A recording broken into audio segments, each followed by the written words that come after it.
Ibu Saudara, selamat menyaksikan Syafaat Malam. Tema kita pada malam hari ini adalah keteduhan hati.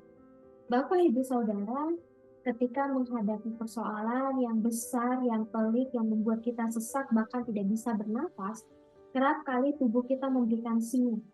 Sinyal apakah itu? Sinyal air mata. Air mata dapat keluar ketika tubuh mendapatkan tekanan yang luar biasa. Itu adalah cara dari tubuh kita untuk memberikan sinyal kepada kesadaran diri kita. Air mata memberitahu kepada kita bahwa ada hal berharga yang kita rindukan.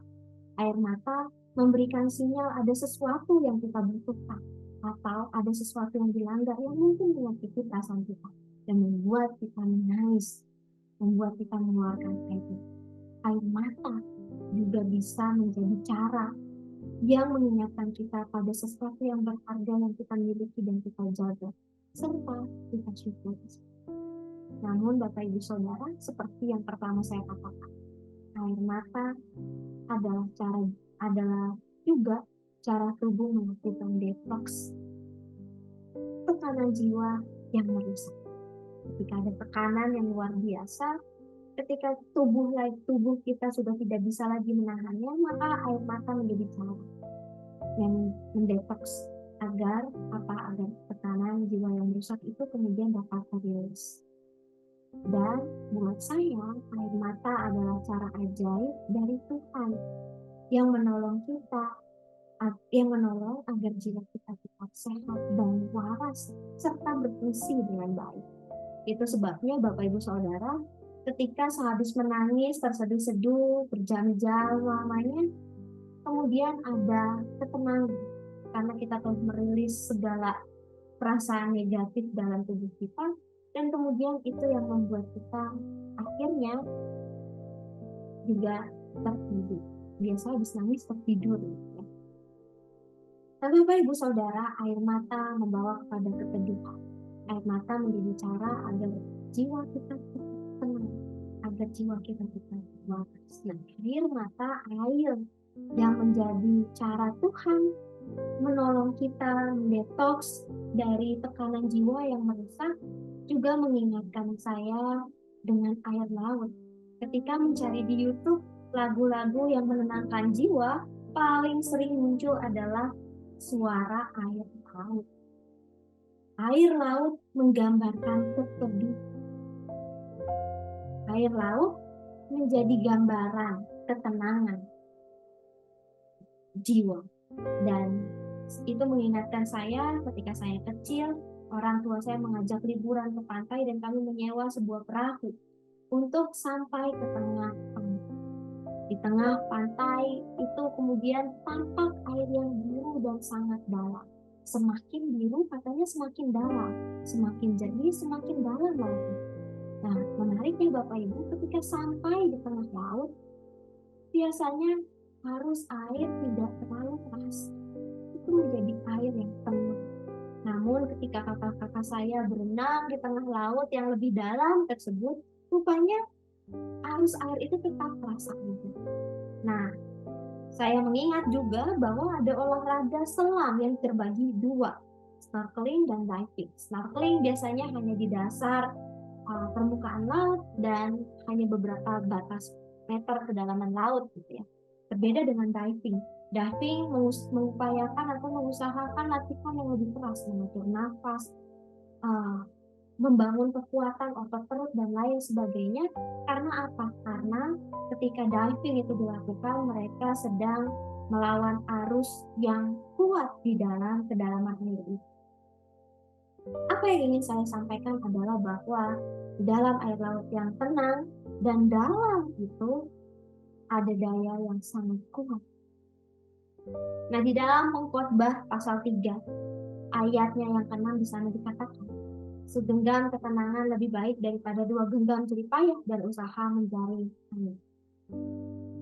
Segenggam ketenangan lebih baik daripada 2 genggam jerih payah dan usaha mencari air. Di dalam tekanan jiwa, di dalam sebuah tekanan jiwa kita, seringkali kemudian kita mencari solusi, strategi cara terbaik kita keluar dari persoalan yang kita hadapi. Namun kita lupa mencari ketenangan, kita lupa mencari keteduhan. Nah, Bapak, Ibu, Saudara, firman ini mengingatkan kepada kita untuk kita kembali merenung. Apa yang kita lakukan ketika jiwa kita tertekan? Apakah kita sibuk mencari solusi-solusi terbaik yang mungkin akan menyelamatkan kita, menolong kita, atau justru kita mencari keteduhan hati?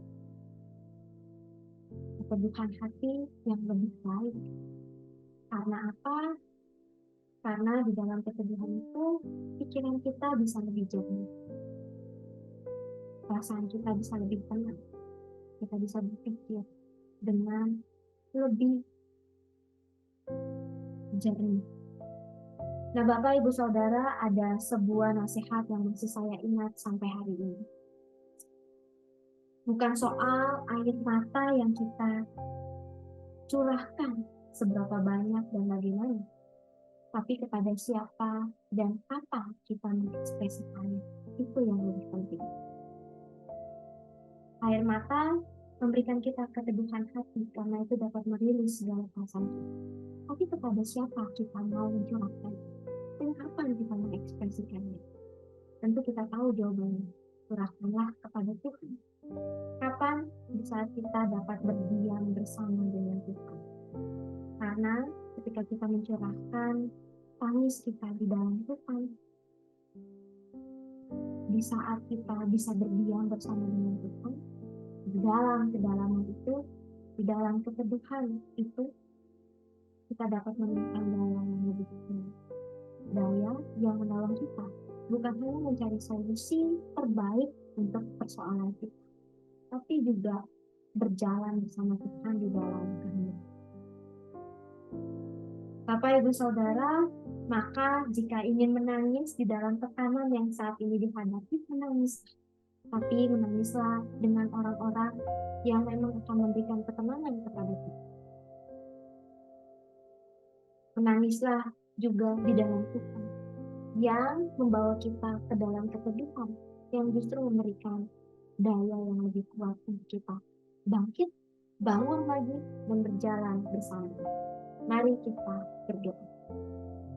Ya Tuhan, kami sungguh bersyukur untuk air mata yang Kau berikan bagi kami sebagai cara tubuh kami untuk melepaskan perasaan negatif, emosi-emosi yang kami pendam, yang membuat kami bahkan bisa saja sulit bernafas karena tekanan jiwa yang merusak. Kami bersyukur Tuhan karena air mata menjadi cara ajaib yang kami dapat rasakan, yang menolong kami menemukan keteduhan dan ketenangan. Kami mau membawa air mata kesulitan dari persoalan yang kami hadapi ke dalam Tuhan, ke dalam tangan pengasihan Tuhan yang justru memberikan keteduhan yang lebih dalam. Karena di sanalah kami percaya dan yakin bahwa Tuhan memberikan daya yang lebih kuat bagi kami untuk bangkit berjalan bersama Tuhan di dalam kesesakan yang kami alami, di dalam persoalan yang kami dijajaki. Ya Allah, kami tahu dan percaya bahwa kehidupan kami tidaklah sempurna. Ada berbagai persoalan yang kami hadapi. Namun kami mau juga membawanya ke dalam tangan pengasihan-Nya. Allah yang menolong dan menopang kami. Allah juga yang mendengarkan setiap doa dan harapan kami. Kami mau berdoa ya Allah untuk saudara, kerabat, orang-orang yang kami kasihi yang dalam kondisi kelemahan tubuh. Kiranya di dalam harapan mereka merasakan pemulihan Engkau. Mereka dapat membawanya ke dalam Engkau yang memberikan ketenangan dan juga kekuatan. Kiranya ya Tuhan, mereka juga memiliki daya juang yang kuat untuk dapat pulih dari rasa sakit yang mereka hadapi dengan kekuatan dan pengharapan daripada Engkau saja. Dan terus mau berproses melakukan setiap prosedur yang diberikan oleh dokter, perawat, dan juga orang-orang yang berada di sekitar mereka. Kami juga bersedih dan berduka cita ya Allah atas gempa bumi yang menimpa Turki dan sekitarnya. Ya Allah, ada begitu banyak korban, ada begitu banyak orang yang kehilangan keluarganya, ada begitu banyak orang yang kehilangan kekasih hati mereka. Kami membawa duka mereka ke dalam tangan pengasihan yang di dalam kesesakan karena rasa pedih hilangnya orang yang dikasihi.